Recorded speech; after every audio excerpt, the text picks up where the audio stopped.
Ke wes. Assalamualaikum warahmatullahi wabarakatuh. Halo semuanya. Perkenalkan, nama saya Kartika dari kontingen PMR Bojonegoro. Di sini saya akan membahas tentang materi kesiapsiagaan bencana.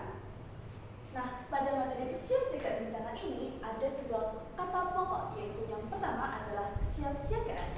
Apa sih yang dimaksud dengan kesiapsiagaan itu? Kesiapsiagaan adalah cara cepat menggunakan kemampuan dalam menangani suatu bencana. Lalu kata pokok yang kedua adalah bencana. Apa sih kira-kira yang dimaksud dengan bencana itu? Pasti teman-teman di sini sudah tidak awam kan tentang kata bencana.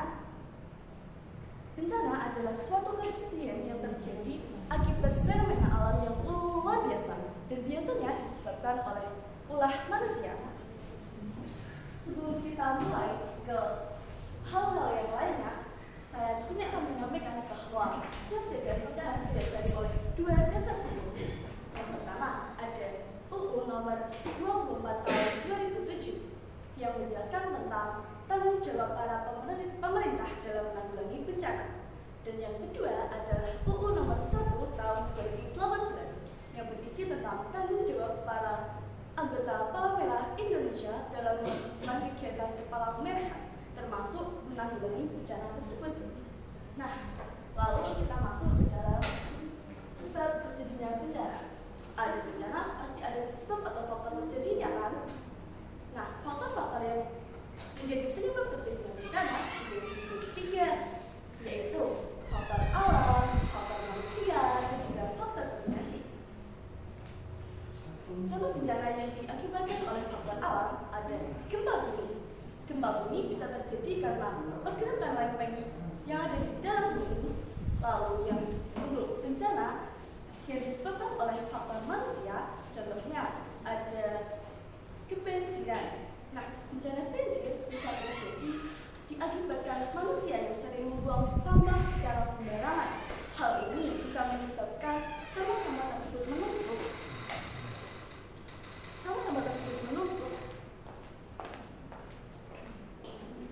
Lalu menyebabkan penyumbatan di saluran air dan akan menyebabkan bencana kebanjiran. Dan untuk contoh bencana yang terjadi akibat faktor kombinasi, yaitu ada kebakaran hutan. Kebakaran hutan bisa terjadi akibat cuaca yang sangat panas dan juga angin yang sangat kencang, sehingga kita yang berada di hutan lalu membuat puntung rokok secara sembarangan. Nah, hal ini bisa menjadi pemicu terjadinya kebakaran hutan.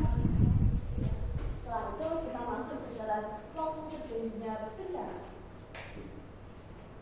Waktu terjadinya bencana dibagi menjadi dua lah teman-teman, yaitu yang pertama secara tiba-tiba dan yang kedua secara perlahan. Bencana yang datang secara tiba-tiba contohnya ada gempa bumi, tanah longsor, dan juga banjir bandang. Sementara bencana yang tiba secara perlahan yaitu ada kerusakan alam dan juga kekeringan. Kita lanjutkan ke dalam siklus bencana. Dalam pembahasan siklus bencana, kita juga akan membahas tentang hal-hal yang perlu kita lakukan untuk mempersedikitkan sebab atau dari bencana tersebut atau bisa dikenal dengan mitigasi bencana. Nah, pada siklus bencana sendiri dimulai dengan pra-bencana atau sebelum terjadinya bencana. Sebelum terjadinya bencana, hal yang perlu kita siapkan adalah antaranya ada tas siaga bencana. Tas siaga bencana sendiri diisi dengan satu, berkas-berkas penting.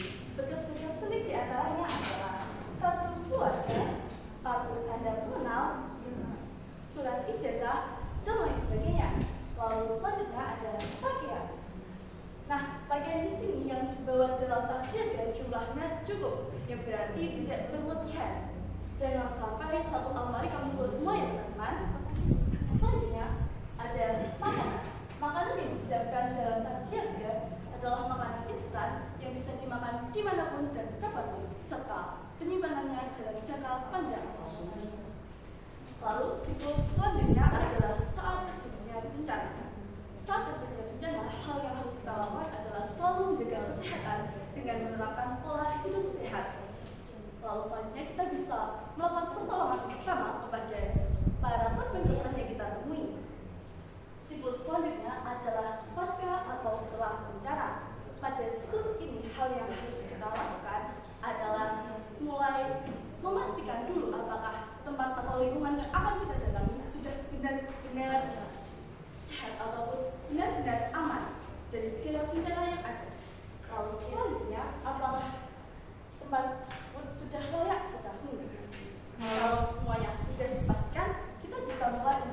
mengendalikannya.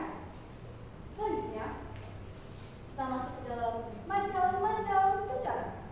Macam-macam bencana sendiri dibagi menjadi 11 macam, yaitu ada gempa bumi, banjir, tsunami,